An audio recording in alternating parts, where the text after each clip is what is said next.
Welcome back. We have 10 candidates for Vice Chair at Large of the Democratic National Committee. Here's how we're going to handle the mechanics of this forum. I'm going to introduce each of them by name and by where they're from. We're then going to go, rather than a minute of self-introduction, we're going to go to questions from the DNC members, and I've got a couple of questions from the public. Instead of having an introduction at 1 minute per, we're going to have a closing statement for each candidate at 1 minute per. Let me introduce them to you from my immediate left all the way down the dais. We have Mitch Ceasar of Florida.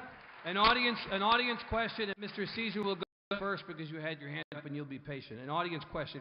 Regina Lovell from Spring, Texas asks, what will each candidate do to channel the energy of the women's marches last weekend? Mr. Ceasar, address what you do to take the momentum from last weekend and roll it forward. This is an opportunity. We don't have the White House anymore. We don't have control of the U.S. House or the U.S. Senate. It is up to us to seize this opportunity. This is a movement in which we have to join, not control. We have to join. You know, I started out as a young Democrat in college and worked my way through.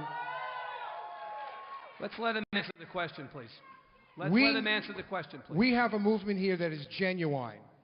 We need to be part of it, not co-opt it, but be part of it. People are angry. People are unhappy we're in the place we're in. We are in the deepest hole that I can remember in all the years that I am active in the Democratic Party and in all the years I've served on issues, whether civil rights issues, voter issues, and so forth. We need to come up and bring everybody to the table. We have learned that if we don't do that, we can't succeed.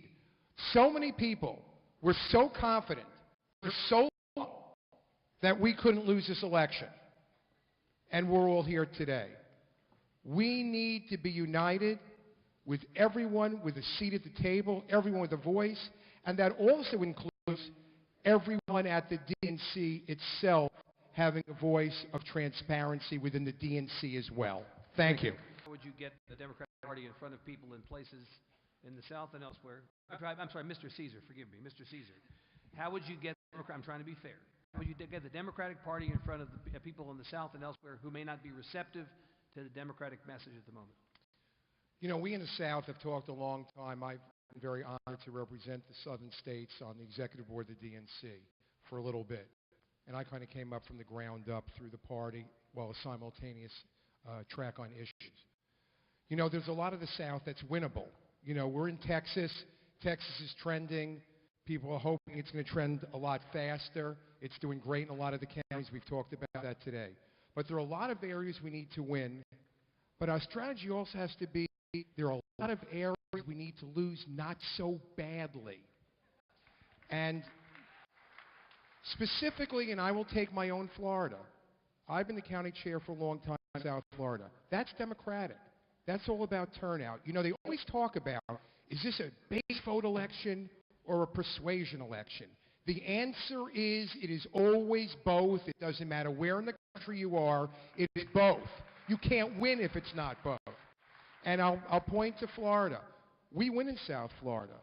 Central Florida is a swing area. But we lose North Florida. If we did a little bit better, even though we would not succeed there, our chance of winning there increased. The same goes true for Georgia. The same goes true for North Carolina. The same goes true for all those states, not only in the South, but all over the country. We need to have a Southern strategy. We used to have one. It was progressive for a time, and then we were the subject of very difficult times. The DNC needs to invest in the South. The South is there. It is there to be picked up on. It is there to be gained from. And I hear these complaints every day from the grassroots on up. We have to use this as an opportunity. Listen, I don't like losing to Republicans, but I've done that before. But I don't like losing to this guy, not to this guy. And we have an opportunity. If we don't seize it now, in the South and everywhere in the country, it may be lost forever. This is our opportunity as a party. This is our opportunity from a grassroots perspective up. That's why I've talked about specifically in the South, but across the country, about districting. And a successful example in Florida with fair districts, or even in a bad cycle, we picked up congressional seats and legislative seats. We need to start at the bottom up, the South and everywhere. That's how you build the bench. That's how you win. We're behind the 8 ball. We need to get moving. Thank you. Okay. Please address the question of the primary versus caucus question, that issue, and anything else related to the reform of the primary process, and information that gives people means to participate in those processes. You know, we as a party are at a crossroads. I think we all know that. I think that's why we're all here today. We as a party have to search ourselves and decide whether primaries are the way to go, caucuses are the way to go, a combination is the way to go. The DNC itself, not the officers, the DNC itself and Democrats across the country need to make a joint decision on that. There needs to be input, and we have to decide where we go from here. The last 8 years, we had a Democrat in the White House. A lot of the decisions were made for us. There is no Democrat now, and that's why we're all up here. We're up here to talk about things we can do to try to make this a more viable party. I want to harken back just very slightly to a previous comment from the previous question, when I referred to districting, and that's the way we have to go. We have to go back. We're way behind the 8 ball. We have to build a bench. I mentioned the Florida example of fair districts, in which we went and won a referendum, forced the Republican legislature to come up with districts that were still terrible, just not as terrible, and we did pretty well in Florida in a bad year.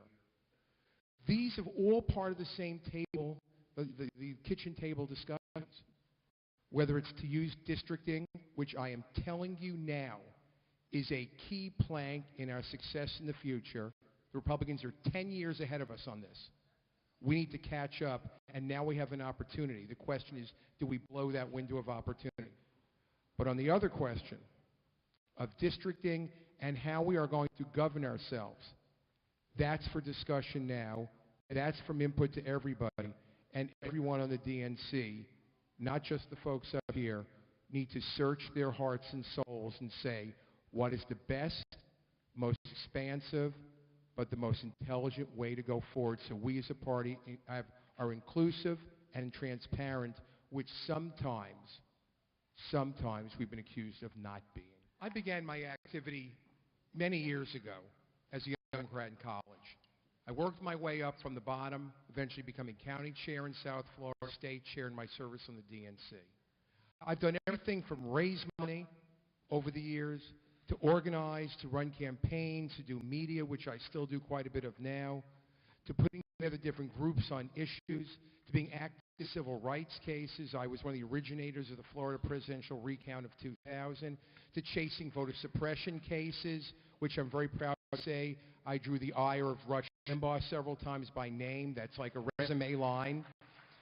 And I've devoted my whole life to issues and to the party, and making those two things meld together. So for the things that we all believe in can come true. We're under attack now like never before. I have the time to devote, frankly, my kids are older and gone. I have the time to devote to these issues and devote to the party, speak out to different Democratic groups, speak out to Democratic-related groups to raise money, to try to inspire. I'm here because I care about the party, and I care about a philosophy we all share. I'd like to be part of helping make those come together and work. Thank you. Thank you.